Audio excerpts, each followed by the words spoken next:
Oh, suddenly dropping news as we're digging into this. It appears that Biden is ordering a review and potential release of classified documents related to the September 11th attacks. Yeah, and Ethan, I actually have some of those documents right here. Oh, This is a Your Tall exclusive. My contacts in the Biden administration. As you know, I'm assistant treasurer of the Philadelphia area Antifa. So I work very closely with the administration. They have gotten me the early release of these documents. that is so convenient.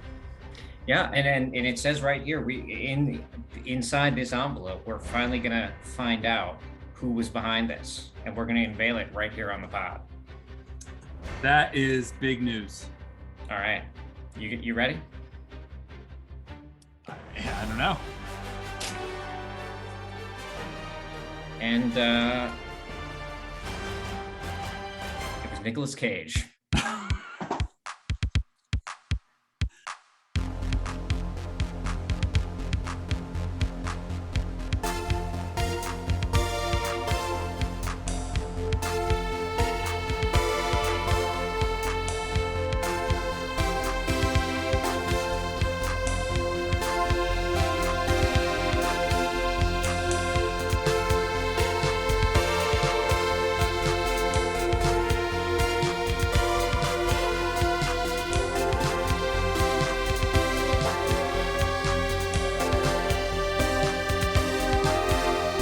Tall, but I'm standing in front of you.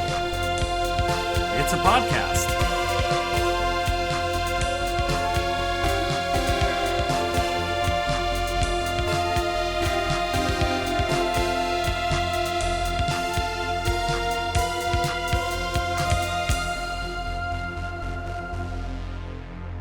Welcome to You're Tall, but I'm Standing in Front of You, the podcast where two friends circling the drain of academia examine the cultural detritus of the 20th century. I'm Devin.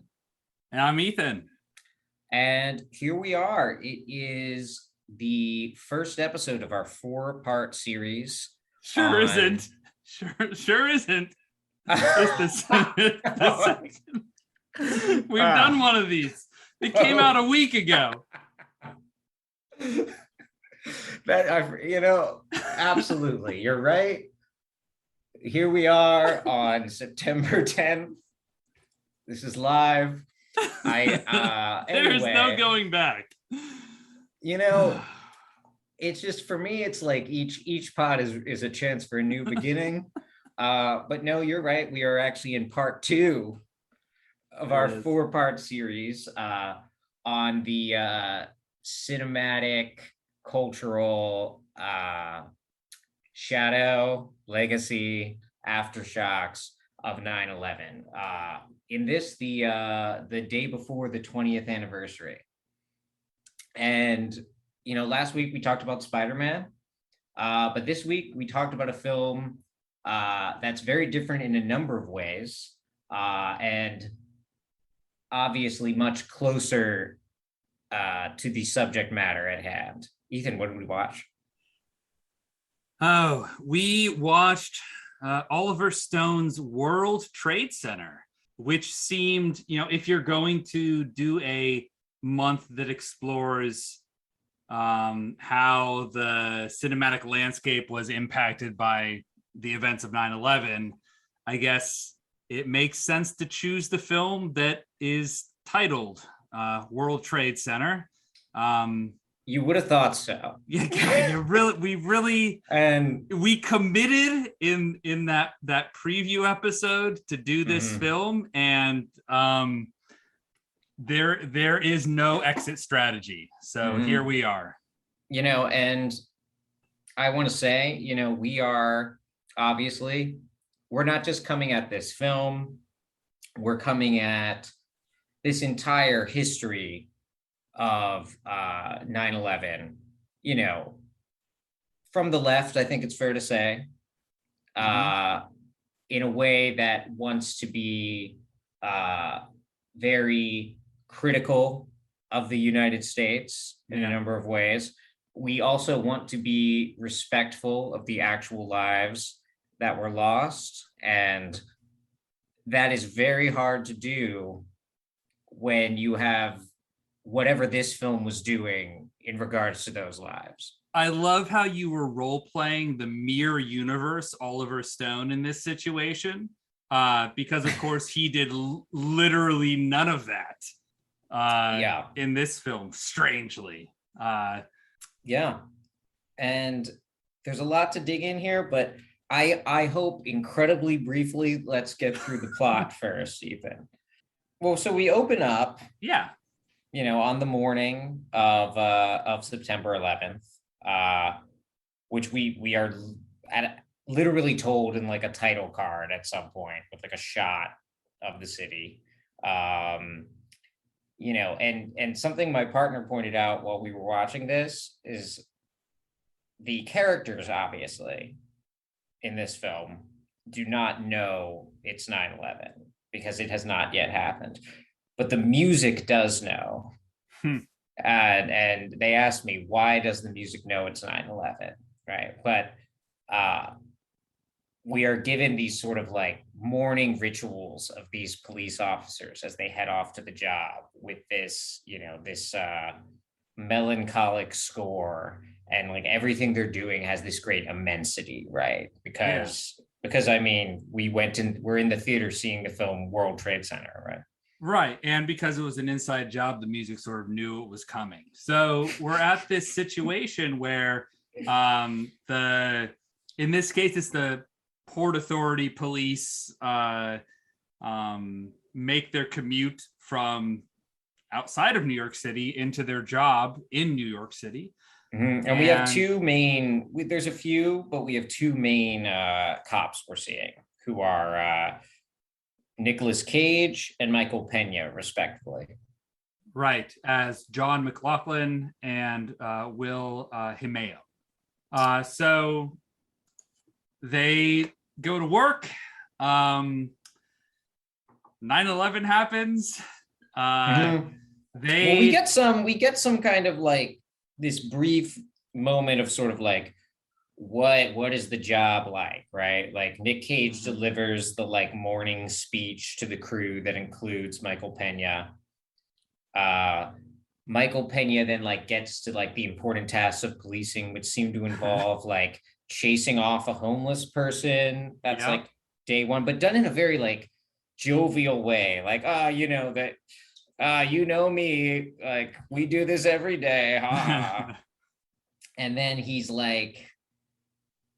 aggressively asked for directions by an Asian tourist in a somewhat problematic, I think, depiction.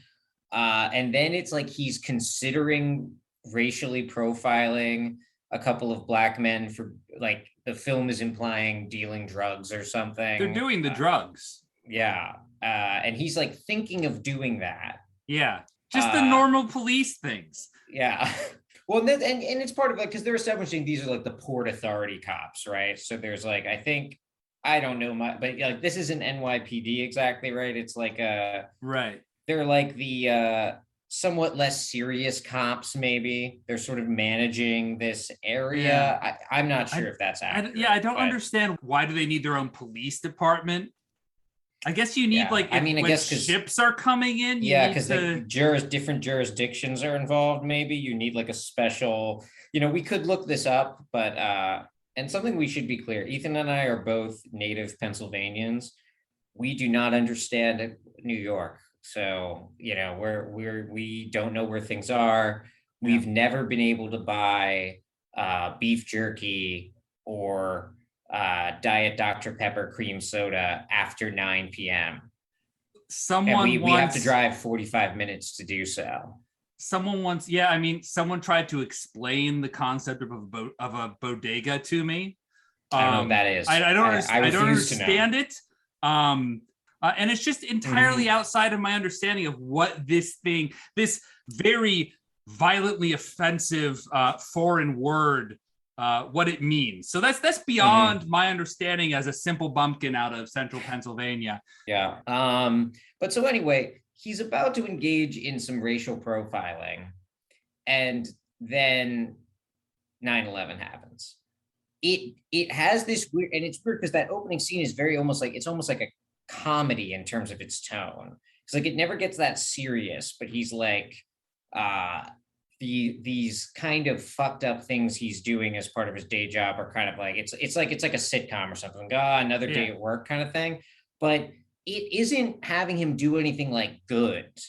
Do you know what I mean? Like it's not like he was like doing something good and then was interrupted and had to spring into action. Like it is weirdly, and I think probably unintentionally, honest about the fact that these cops' primary function is just to like harass people. Yeah. But then ultimately the film is making the case for we need to tolerate with this like daily quotidian violence and harassment, because when the big exceptional event happens, we need to have the police. We can't form the police on September 12th, right? We have to have them already on September 10th. So like even this admission is playing into its ideology, I think. But, you know, so Michael Peña's standing there thinking about doing some racial profiling. Yeah. And then we get a shot, and I rewound this like 4 times. We get a shot of the city and the shadow of the plane that's about to hit the World Trade Center kind of like goes over the shot, and it's very quick. It's like you're just getting like a glimpse of it. But the primary thing in that shot is a billboard for the movie Zoolander. I'm so glad you got that. Because honestly, I didn't, and I couldn't ground myself in when exactly this film was taking place. And I think that was a really important establishing shot in letting the audience know that this is happening in 2001. Mm-hmm. I honestly want to know everything about that decision. I want to know, like, is that some kind of hyper realism where they actually found out that literally was what was on that particular billboard? Is that what they chose as like an exemplary billboard? Yeah, of based on what my understanding of the research that went into this film, I'm going to guess that was not the case. Yeah. But there it is. And it's just like, it's such an example of what this film throughout thinks it's doing, which is it's like telling you how it is. Yeah. In a way that like can only just become grotesque and fucked up. Yeah. But anyway, so we get that shot. Yeah, and we'll go into more of the details in a bit, but just in terms of the plot, 9/11 happens. As Port Authority cops, they're called in to deal with, no one really knows what's going down right now. They arrive at the World Trade Center, which is the first indication that you get of the immensity of the catastrophe, where they're sort of looking up at this looming monstrosity, which is the World Trade Center, with the giant gash in the side from where the plane hit. You don't even see the second plane, and it's unclear. They think a second plane hit, but you're sort of... There's a lot of confusion. Yeah. There's a lot of kind of crosstalk and speculation amongst the cops. This one guy's like, what kind of schmuck would fly a plane into the World Trade Center? People are assuming it's like a private plane. Yeah. There's like weird stuff about Derek Jeter. There's a lot of just like, we're in New York, like kind of like color happening. But Nick Cage and his character and his fellow cops go and get supplies to ostensibly like go up the tower and launch a rescue mission. Trying to facilitate the evacuation. Yeah, and as it apparently took them long enough to get all the supplies that as they have literally just gotten all of the supplies in order is when the South Tower falls. And Nick Cage screams, elevator shaft. Yeah. because he knows like that's like our only chance of surviving. I think 3 total characters make it at if not to the elevator shaft, through the falling of the rubble, but everyone is trapped. It's Nick Cage, Michael Pena, and a third man who dies almost immediately. And then we're like, for the majority of the film, we're seeing just like these immobile Nick Cage and Michael Pena performances where they're completely pinned by rubble. We're just seeing these incredibly dark shots of their faces. They're talking to each other. They're trying to keep each other going. We're simultaneously getting some stuff about the families. Maggie Gyllenhaal plays Michael Pena's wife. And then we also see Nick Cage's wife, and it's like, you know, the worry, the watching the news kind of thing. Yeah. And like the tower falls in the first 30 minutes of this film. And so, and it's over a 2-hour film. And so, really the majority of it is those scenes. But luckily they're rescued in the end by America's military men who, you know, as we all know, in times of national crises, are deputized to do literally anything that they choose to do. I mean, that's pretty much it. I mean, I think we should mention like there's this subplot also about, and this is a third real person. Michael Shannon plays this accountant who is watching this on the news and is a former Marine, and is like, I have to go help. I have these skills, and is also like incredibly religious. Not even in like a I don't want to say normal, not even what you would typically mean when you say religious, is like portrayed as like sort of this a crusader is what he's a crusader, literally. Yeah, like an instrument of God. Yeah. And we're going to go into him later, but he is kind of the first person to discover the 2 men who were then, you know, ultimately both saved. And then like we flash forward 2 years and there's like a barbecue or something happening. And, you know, it's very celebratory. That's the film. You know, and I was surprised, I have to say. Like, I was surprised by a number of things going in, because I knew about this film. I'd seen shots of it. I thought it was going to be much more of a protracted, you know, rescue kind of thing. Like, I thought there was going to be like some period of time depicted where like Nick Cage is helping people out or trying to help people out, you know, like, and I did not necessarily know he was playing like a real person going into this, or I thought he's like playing some kind of like fictionalization. I didn't even realize he was a cop. I thought he was a fireman, because he's wearing kind of like a police branded version of like a fireman suit when they actually go in, right? But that's kind of what I was expecting. And then I thought there was going to be, obviously, I was completely shocked they both survived, right? Because I'm expecting this to be about like this kind of sacrifice that Nick Cage is making or something. Well, which is not to say that being trapped under rubble for like 13 hours is not a sacrifice, but, you know, like sacrificing his life, and it is not that at all. Right. And part of that is because it is based on a true story, right? Like, it's not just the events of 9/11, but specifically the fact that these 2 particular men were saved, which, as we're told at the end, only 20 people are recovered from the rubble, right? So we're getting an incredibly like exceptional story. We are not getting, we're getting like possibly the best story one could recover, for if one wanted just to be telling the facts. There's a line, as I always do, I go back and read the Roger Ebert reviews, the Ebert and Rover reviews. But I went back and read through the Roger Ebert review, and he had a really good point, which is he referenced this moment. He actually, what he did is he quoted Stanley Kubrick about Schindler's List, where Kubrick said, "Oh, you think that was about the Holocaust? That was about a success, wasn't it? The Holocaust is about 6 million people who get killed. Schindler's List is about 600 people who don't. That's perspective." Yeah.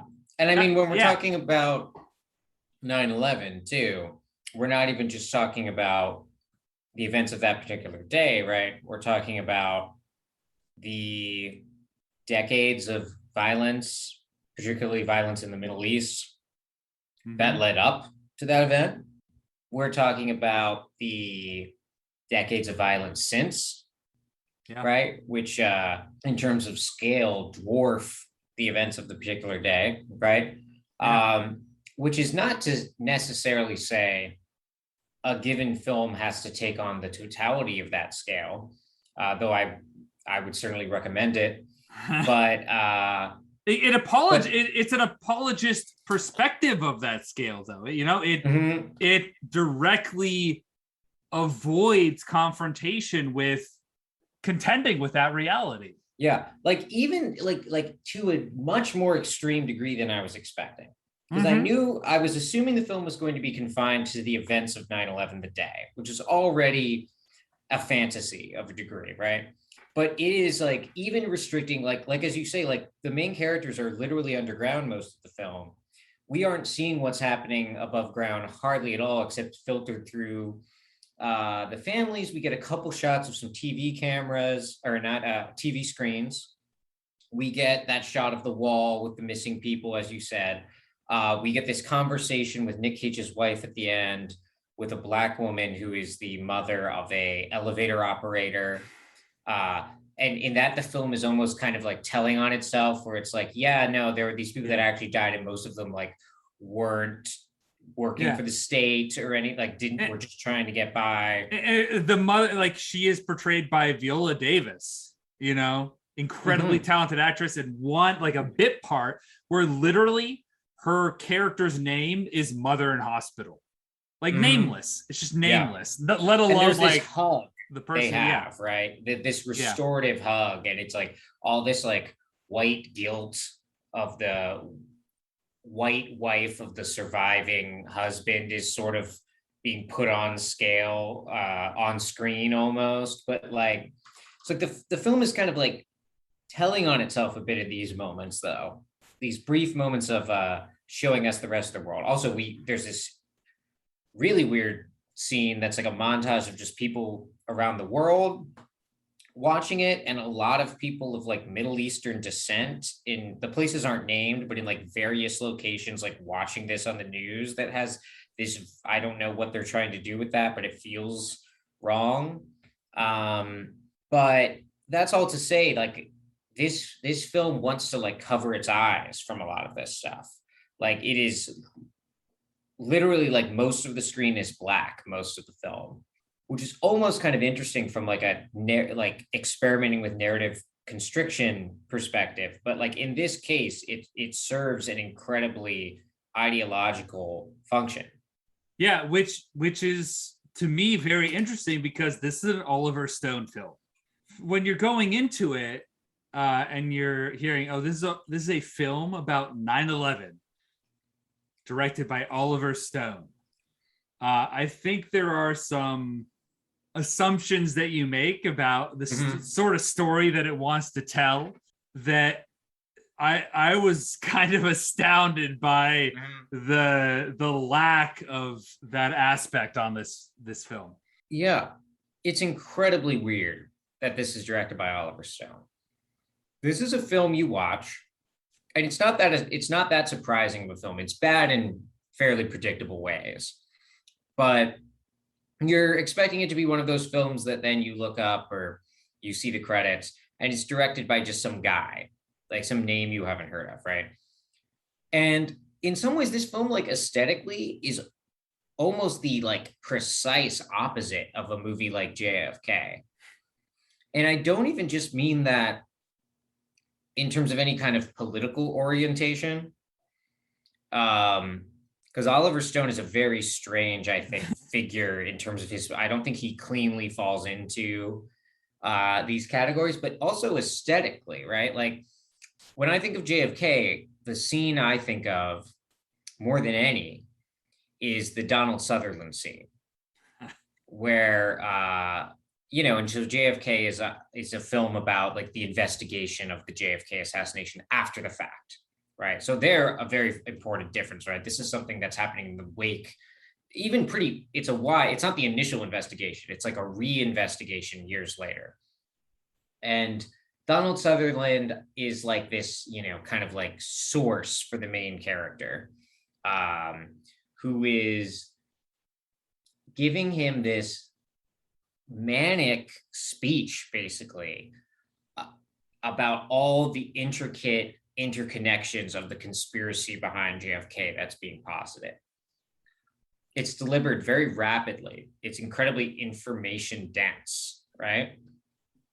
And it's, and this is not making a value judgment on the truth of that scene, but it's paranoid, right? In like a formal sense. It's saying everything is connected. It's saying this one thing, this one event can be traced to everything else. World Trade Center is doing the exact opposite. It's like, it doesn't want what it's showing you to have anything to do with anything else. It is obsessed with like anything you might see in this film to be like, whoa, how does that go to this historical event, or how is that connected to this, or what's going on over here? It doesn't want you to think about it. It's like, no, just look at these two guys, and they don't have to do with anything. Even to the point where like there are references to the 93 bombing, because I believe the Nick Cage character is a veteran of that bombing. So the idea is like he's particularly familiar with the buildings. Yeah. But even that is only referenced to in a way where it's about the then experience and knowledge that Nick Cage has, not about like, is there any kind of political connection between these attacks or geopolitical connection? The thing that makes this so mind-boggling to me is this is coming out in 2006. At this point in time, and I watched some interviews with Oliver Stone and with Nick Cage, and they're talking about, Oliver Stone in one of these interviews mentions how more people have now died after 9/11 in these subsequent wars. And I think he's simply referring to United States military casualties, not to mention the civilian casualties in Afghanistan and in Iraq. But he's saying how more people have died after than on the day. And even with that understanding, there was this immense concern from him and from everyone involved in this picture to not bring quote unquote politics into the day. There's, I think, Nick Cage, even in this interview, he says, and I don't want politics to eclipse that. That being, the selflessness of the first responders. And he says, so if I go in now and answer your questions politically, I'm going to rob you of that opportunity. That opportunity being like to see the movie as a story about the first responders that is devoid of the politics that led to this catastrophe and the politics that followed this catastrophe. And it's so strange to watch those interviews with Oliver Stone saying these things. I don't know if that's an artifact of the time of it being 2006, but it feels so off-putting to go back and watch this.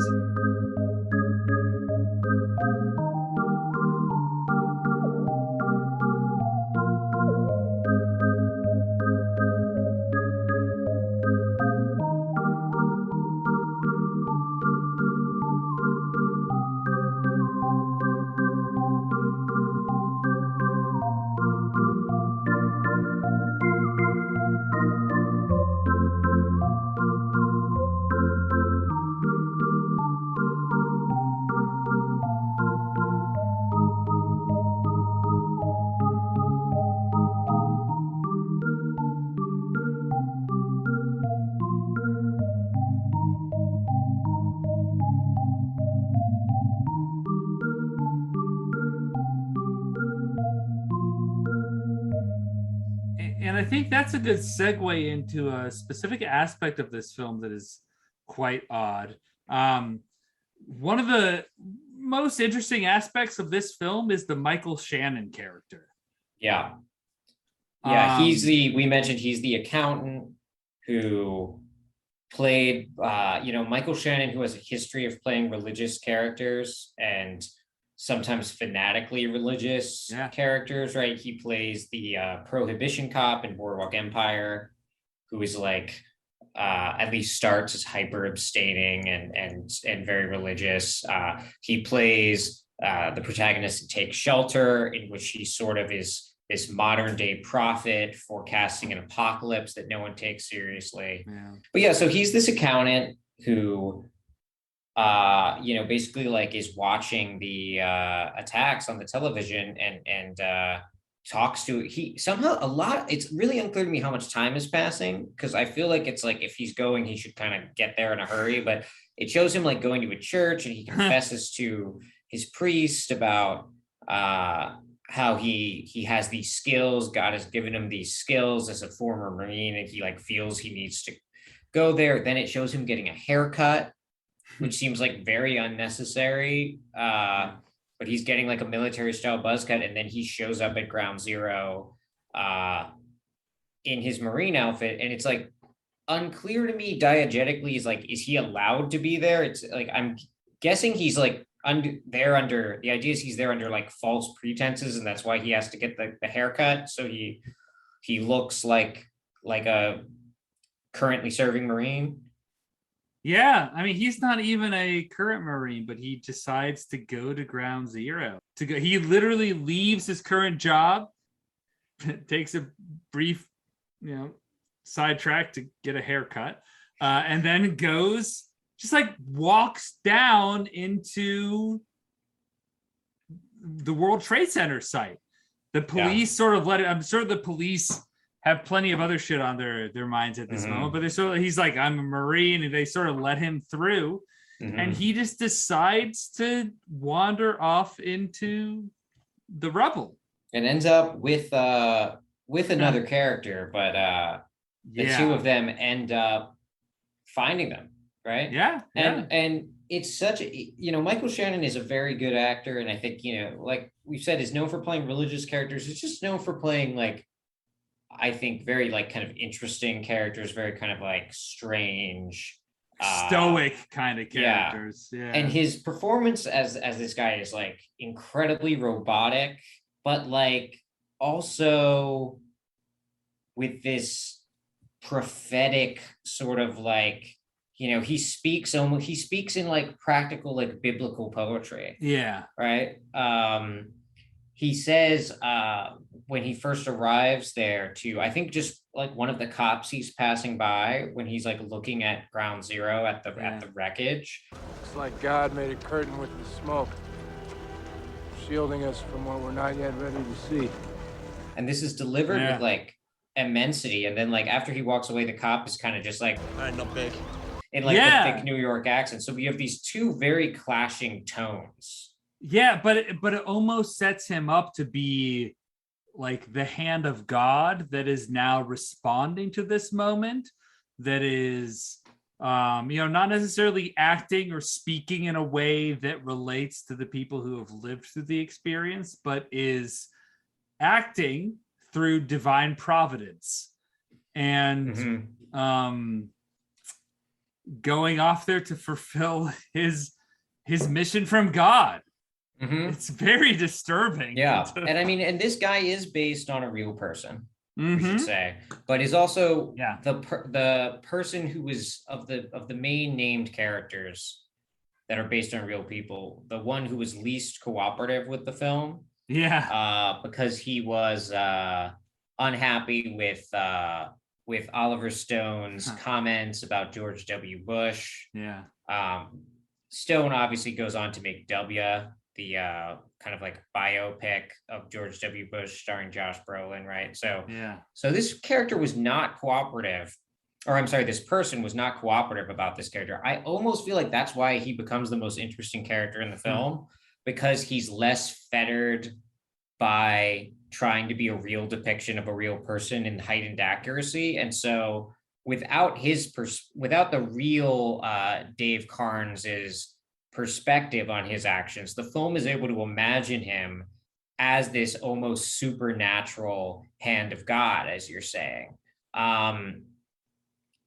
which is part of what makes him actually kind of compelling on screen, but also is a huge part of the film's incredibly fucked up ideology, right? Because so this was a real thing that happened, that this guy felt the need to go to ground zero and did discover these two men and help save them.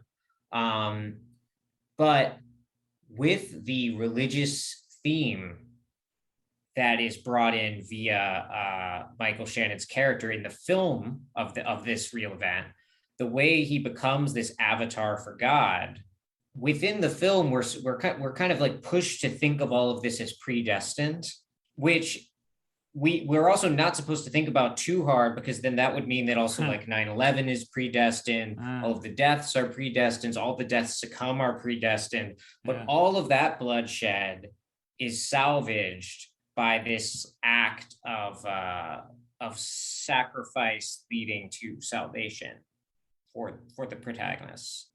Within the boundaries of the film, right, he's ostensibly a savior. You know, he is someone who is protecting life. But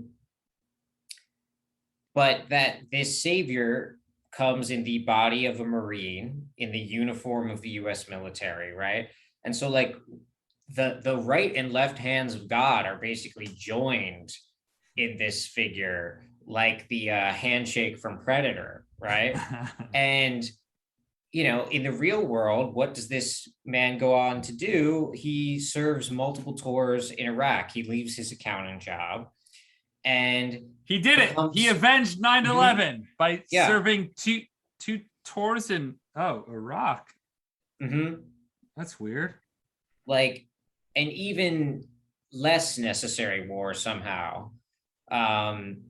But it's like you get the sense through him with, like, I think when you talk about that pit in your stomach with him, right? It's because we know like the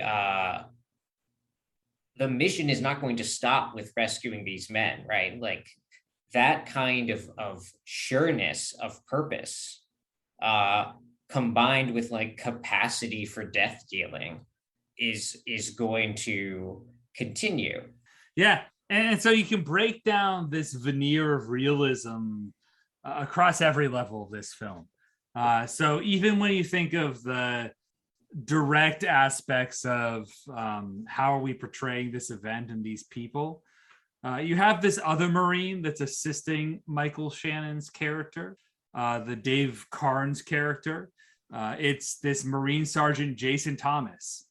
In the film, he's portrayed by a white actor, William Mather, and in reality, that was a black man that was on the scene assisting here. So it erases that identity in the sense of the film itself. And so, you know, the producers say, "Oh, we weren't aware that the real Thomas was black until we'd already started filming," and that raises more questions of, what is the extent of your research if you don't even understand, if you haven't even like connected with these characters that you're telling a story about, not just the two that you've decided to center things on, but the characters on the periphery that help define what this day actually meant. You simply assume their stories. You haven't actually engaged in any sort of understanding about the motivations and the drives and the context of these characters. It belies this idea that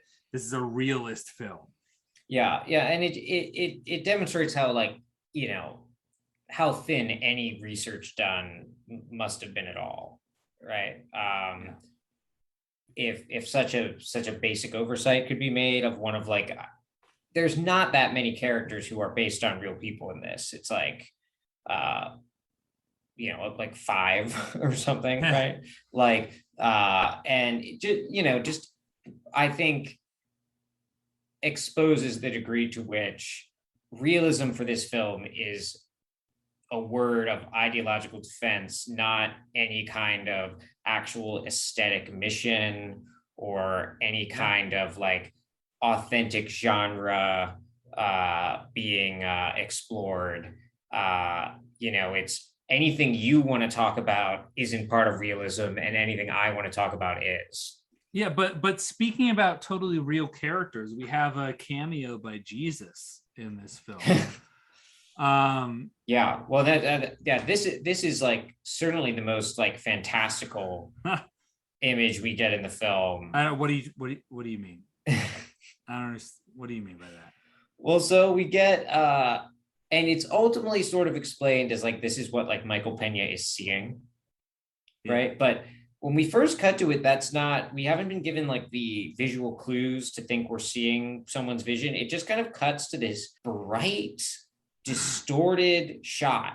And this is by far the most like unique and interesting shot in the film from just like a film studies point of view or whatever. Yeah. Like, because it's otherwise pretty much, pretty phoned in, I would say. Yeah. But of just this, like these gradually forming shapes. It's black and white, very extreme contrast, right? This bright light. And I'm sitting there and I'm like, what is happening here? What are they doing? It takes me quite a while to register, but it eventually is like this kind of almost stylized shot of Jesus. It's a pretty traditional, like it's the style of Jesus you associate with like Renaissance painting, like the kind of white Jesus with the long hair. But it's not like the Jesus. He's an outline. He's totally blacked out. Even the image around him looks golden, kind of like gold foil, sort of very Byzantine in that depiction. But it's Jesus. And his face is solid black. Like it's like an absence. And it's like, I'm not sure we're supposed to read that as like, that's actually what Michael Pena is seeing so much as like, it's like the film's self-censoring of like being unwilling to depict the face of Jesus as some kind of like, beyond the ken or whatever. But then also the Jesus is like carrying like this giant bottle of water, which you don't really understand. You're just like, what is that? He's like carrying something. But then like later, like, Michael Pena is like telling Nick Cage what he's seen, and he like talks about how like Jesus had this bottle of water, and then you're like, oh, okay, I guess that was what that was. Yeah, and it's very clearly like Crystal Springs water. It's not Dasani. So like, what was your reaction to this scene? Because I found this like just shocking. Yeah, because it just seemed to be from another kind of film. I felt like I was almost watching like an actual like evangelical film or something. Yeah, I mean, aesthetically it does that a bit, but honestly, preceding this moment, we had already been introduced to the Michael Shannon character, and that to me was the moment that took me out of the film, because now we're not grounded in these two first responders who are buried in this rubble. We are taken into the world of this character whose mission in life is evolving to become vengeance for this moment. So I was already out of it when this scene happened, but when it did, I think a couple things happened. One, I laughed. I was definitely it was my partner absurd. and I were both losing it. Like it is just so, I can't tell you how it's to the extent there's a reason to watch, it's this. Like, I just can't believe it. I just can't believe it happened. As he's handing out the water bottle, that to me is I was just losing it, especially because the follow-up with Michael Pena's character saying like, oh yeah, you offered me a water bottle and I didn't take it. It's like, you didn't take the Jesus water bottle. It was just absurd. It was absurd is how I took it. Yeah. But man, what you were saying about Michael Shannon, it makes me feel though that, because you're talking about that's the moment that broke you out of it. Mm-hmm. And it almost makes me feel like there's this other film hidden within here that is the film about Dave Carnes. Right? Because I feel like there is such a lost opportunity, because I think Michael Shannon is really good as this character. There's not much to work with, but he's really good. He's a great actor. And if we could get the Oliver Stone with like his JFK fastball back to make the movie that starts with Dave Carnes, and then his rescuing these people is just like the origin story in the first 20 minutes of the film that then is about him going and dealing death in the Middle East, right? And that is actually telling the arc of where this kind of like sense of religious like entitlement goes, and that we see him like, and this would have to be more of a fictionalized film, obviously, but if we see him actually kind of like succumbing to the feelings of vengeance that his religiosity is kind of like overcoating, that to me is actually an interesting film, and like it's like a kinetic Oliver Stone film. This is the guy who brought us like Natural Born Killers. Yeah. JFK. Like there could be a really subversive take on the Iraq War or the War on Terror in there that we get this like tiny little taste of. And then, we end with a celebratory barbecue. And I would say that, I don't mean to get off track, but when you think about the film before that character enters the narrative, I will say the eeriest moments of this film, the World Trade Center is almost the monster of this film. They arrive at it. It is always framed as this looming monstrosity that is beyond our control. It's blowing smoke, it's emanating, I will say you have to give it to capitalism that it gave rise to the construction of the World Trade Center. It allowed for the cataclysmic destruction of the World Trade Center, and it allowed for the exploitative cinematic use of the destruction of the World Trade Center to exist. So props to capitalism for really having a 1, 2, 3 knockout punch there.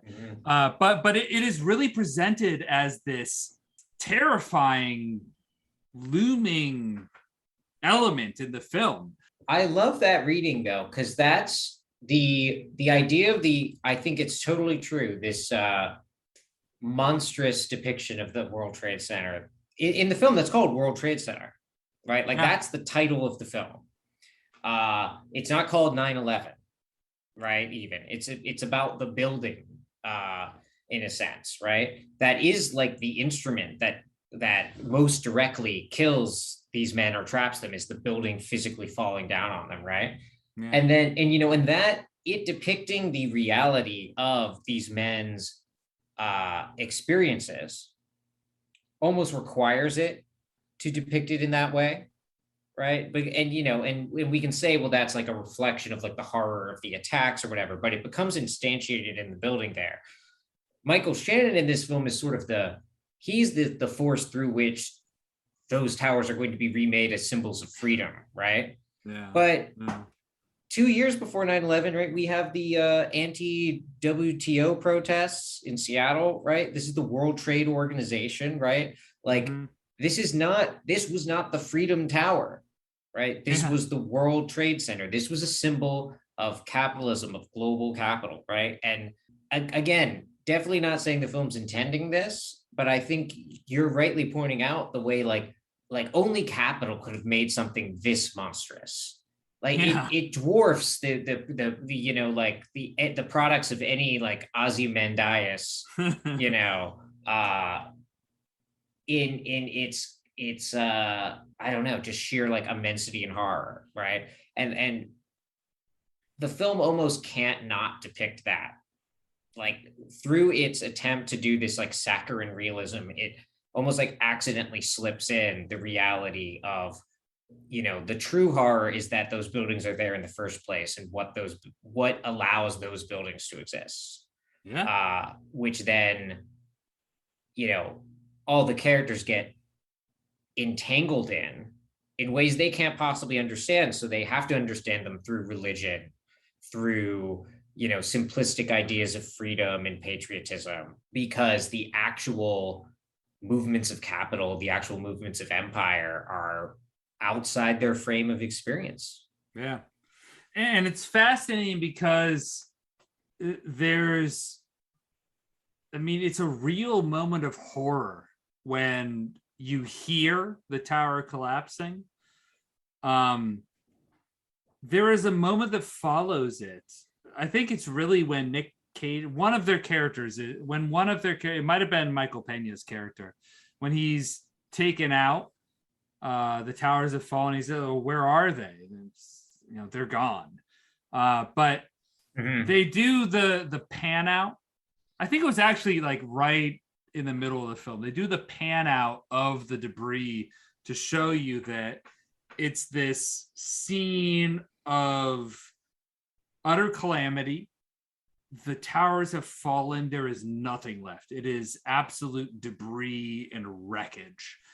And that was meant to be this big reveal after the first 30, 40 minutes, where it's mostly, to me at least, an auditory experience where you're hearing the immensity of the calamity and just the floors collapsing on each other. And the screams. Yeah. And you don't Nick have Cage is screaming in this film in a way that is like, it's weird because it's similar, because Nick Cage often screams in films, sometimes in a way that's almost like campy and comic. Wicker Man comes out the same year as this, where he's also famously screaming as like, not the bees, right? But he's doing basically the same performance here for this depiction of a character who is the film is much more reverent of, right? But it's this incredibly uncomfortable, it's not a cinematic scream. This is one thing Nick Cage does really well, I think, is like, he acts the way people would actually act in situations that most films are too afraid to depict because it's too uncomfortable, too horrible to see, right? Like, he is in his best moments in this film capturing that. But then we get that, like, this, as you were saying, this auditory experience gets cut with this visual reveal of this, pretty like shitty CGI rendering of Ground Zero. And I watched this, and that scene, to me, my understanding was that was meant to be this huge reveal, to really be the gut wrencher of the enormity of catastrophe of these buildings having fallen. I watched that. It meant it was nothing to me, because I've watched, the Avenger films, all these MCU films, all the Man of Steel. They all replicate that bird's eye view of destruction, where it's simply, there's no humanity to it. It's just simply a giant pile of rubble that you're observing. So that reveal to me was nothing. It was the least emotional aspect of the film for me. Whereas like hearing the towers, like the floors collapse upon themselves, was much more visceral for me than like that pan away, which was just sort of another like, oh, okay, yeah, we see this all the time. Well, and it's also, in addition to being this, it's a version of these other post 9/11 scenes of destruction that we can find in like action movies that aren't literally representing it. It's also a simulacrum of the actual news footage, like the actual images of the actual Ground Zero, right? And that were always mediated images, were always coming to us through the news as part of the mass media, right? But we're replayed over and over and over again in this way, right? And the film kind of almost like doesn't know what to do with this image because it's become at once something so quotidian and something so immense. And in this way, the film really doesn't understand the way that it is part of the society of the spectacle, right? It's not just providing a film adaptation of a spectacular event, right? Like, its act of doing that is part of the spectacle, right? Which is, the there's a lot of bad things we can say about superhero films, but they do understand on some level that they are part of this spectacle and they're participating in it.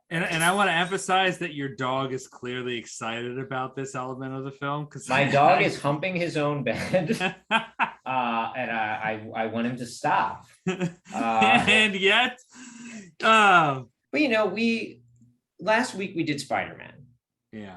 And Spider-Man was, should be the least having to do with 9/11 of the 4 films we're doing, because it's both not diegetically about 9/11 and it is actually mostly or entirely made before 9/11 occurs. Mm-hmm.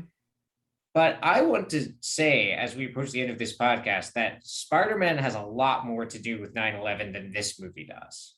Yeah. I almost want to say this film has the least to do with 9/11 of almost any post 9/11 film, because any other film that actually takes place in a world that understands itself as part of the spectacle that is depicting people who have actual material relations, right, is necessarily going to, whether it's trying to take on 9/11 or not, have some component of telling us something about the post 9/11 world. Yeah. Whereas this film, by cutting 9/11 off from all of history and making it into this, it's like a taxidermied animal, right? So it's like a dog looks more like a live wolf than like a taxidermied wolf looks like a wolf in a certain sense, right? Because at least the dog is moving, whereas this is it's completely lifeless and set off like this perfect specimen that then ultimately means it can't say anything about anything. Yeah. Which, even the grotesqueness of a film like Man of Steel, that is I think the most literal attempt by a superhero film of referencing 9/11, is, again, not saying something profound necessarily, but is indexing the way that has become, that the images of 9/11 have reoriented the way catastrophe is perceived, the way catastrophe is depicted on film, right? It's telling us something about that. Right. But this film isn't. Yeah, I am not going to try to understand the entirety of the rise of fascism in Germany by watching Triumph des Willis. Mm-hmm. I'm not going to try to understand the calamity of 9/11 by watching World Trade Center. It is such an element of the time in which it was created, entirely devoted to the ideology of that time, that it holds no real historical value beyond trying to understand the ideology of that specific moment in time. But I think what this tells us, right, is that the ideology of the war on terror of the 21st century American empire, was so informed by 9/11. It diffused everything. It diffused through all media. It changes, as we'll see next week with War of the Worlds, right? The way disaster is depicted. It changes what we think of as a disaster, right? But all of that relies upon the requirement that we not actually ask any questions about 9/11 itself, right? And so this film is it's Jesus, basically. It had to die for our sins, right? So that every other film can just enact 9/11 within itself over and over again continuously, so that the masses of America can go to the movies and just watch CGI versions of sci-fi 9/11 thousands of times a week. This film needs to not do that, right? It needs to hold within itself the sanctity of the event, so that we can watch it and say, yes, 9/11 is sacred. We should never debase it by like depicting it or thinking about it too much or talking about anything political with it. Anyway, I'm going to go see Man of Steel for a pick-me-up.